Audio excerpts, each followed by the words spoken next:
Cast your minds into the sky, fluffy little cushions of white that are as delicate as smoke and as mysterious as dreams.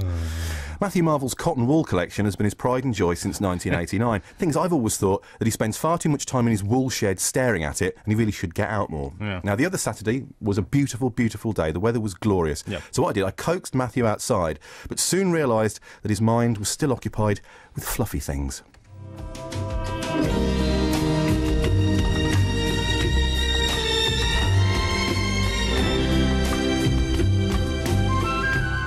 We're just relaxing back. Look at the sky. Look at that. It's a beautiful blue sky, flecked with clouds. That one looks like Leslie Dolphin. It does, just scudding across the sky in front of us there.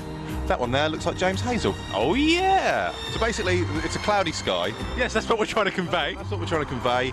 Okay, I think today's task, Simon, should be that we chase one of these. So we're just going to chase some clouds. Maybe get a member of the public to choose that cloud for us. Hello, what's your name? Donna. Donna. What are your thoughts on clouds? When they're like that, beautiful. When they're black and full of snow or rain, horrible. Can you point a cloud out to us that you'd like us to chase? Any cloud. Pick anywhere in the sky. That one there. Yes. Okay, I'll take a photograph of it, just so we've got proof of that. Is this your husband over here? Yes. Husband over there. Can you quickly describe that cloud to the listeners?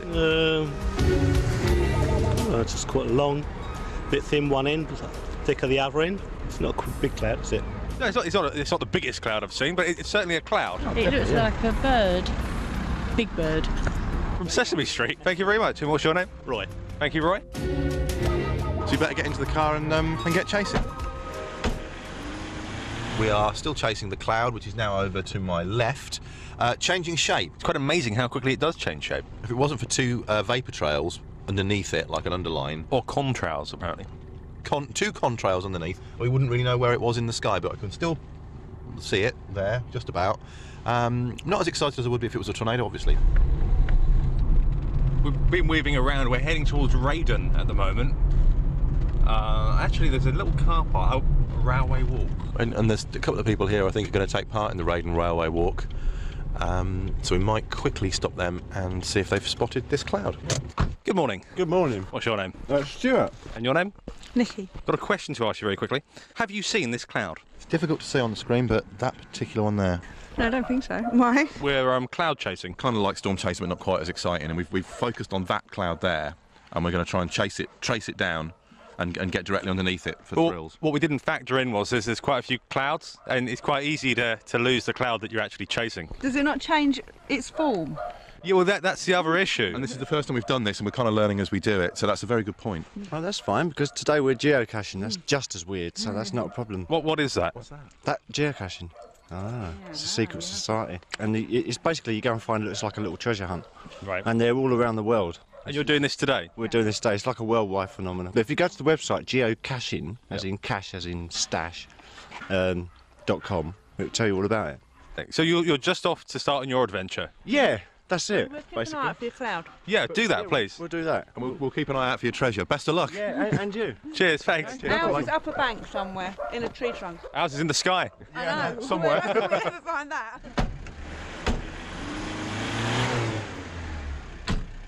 Good morning. How are you? Very well. What's your name? Ian. Ian, we're cloud chasing. Have you seen this cloud? No. Oh. So I have. What are you guys up to? We've just been out for a cycle. We've just come up to look at the airfield. So this is Raydon Airfield. Airfield, yeah. This is a really great little spot, isn't Beautiful. I'm quite interested in sort of war history, and I used to be based up at Watcham, and we sort of found it by chance, and it's quite interesting. So this dates back to the Second World War, this one? This is this was American Air Force were up here. Most of it's gone, but like things at the back over there, the obviously man-made mound, that was where they used to zero the weapons. So that's a couple hundred yards away. Yeah. So when you say zero the weapons, they're Just to make sure the guns were firing straight for the aircraft, they'd wheel an aircraft over there, or maybe take the guns off and take them down to there, and then obviously they'd have targets on that bank, and they'd fire the weapons to make sure they fired straight.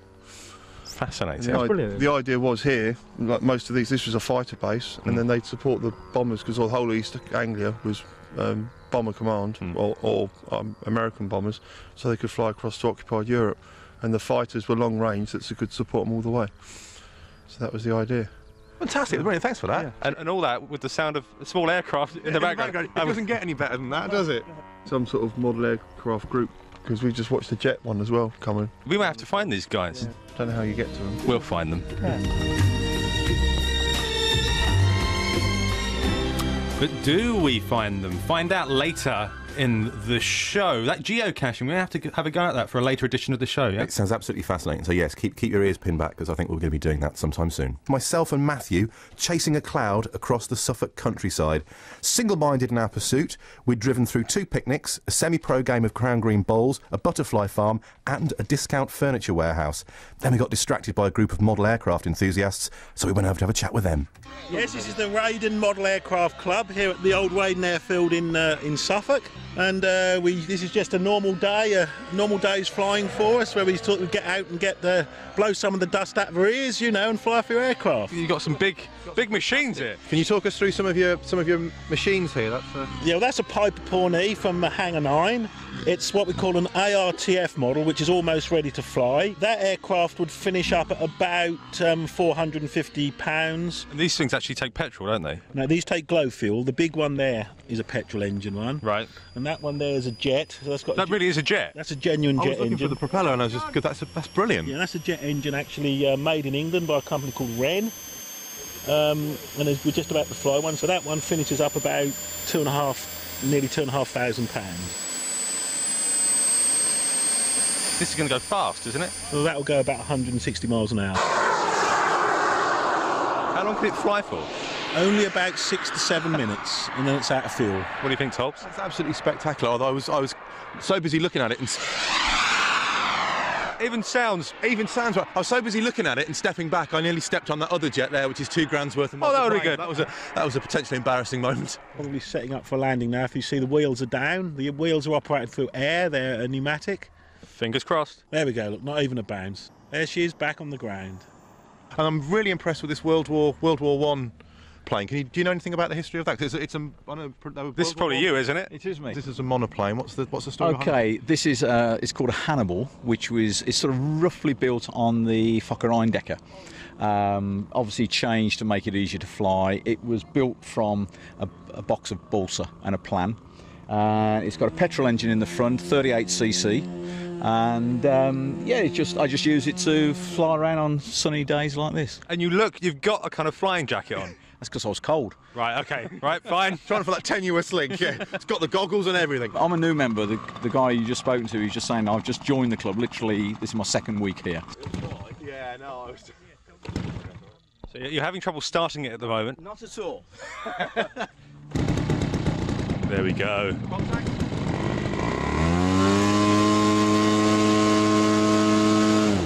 So that was 39cc of engine power? 38. 38, sorry. Could you tell how many cc's it was just by listening to it? Yeah, amazing, huh? Mr. Mechanical. So it was Dave, wasn't it? Yep. Dave, okay. Right, and take off then. Chops away. I think you've been saying that a lot recently.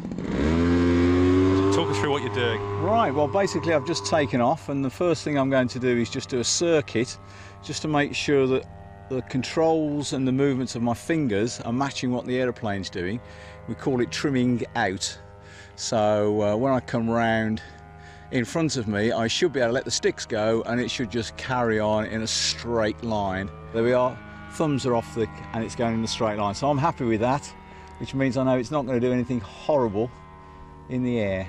And as I come round in front of me, I open the throttle up, pull the elevator back, the nose goes up. When I get to the top, I throttle back so it doesn't go too fast, and there we go. That's a bit of a loop, not bad for a Saturday morning. And again, my partner here is my helper. She's actually keeping an eye on what's going on around me. At the moment, there's no other planes to worry about, but there could be a pedestrian, there could be a car. We have to just be a bit careful.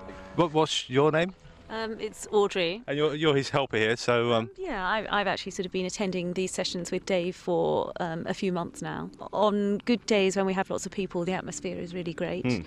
All ages, young children, parents, grandparents, it's lovely. Now, the bad part for Audrey, I've landed all the way down there, so she's going to have to go and fetch it. Doesn't seem very fair, does it? Not at all. Oh, you might be lucky today. I might be able to taxi it back. So.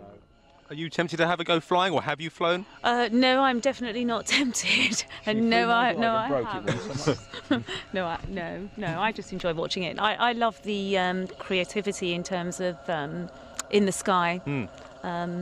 Yeah, the choreography that goes with it. So that's where my interest is. What outside interest, what hobbies do you have? Fitness and dance. That's why the creativity, and yeah, I can see that. So Simon, cloud chasing? Chased the cloud for a bit and then we lost it. But in losing it, what we found was some very interesting and some very nice people and some amazing aircraft. Tell you what, let's follow that one. No, that one.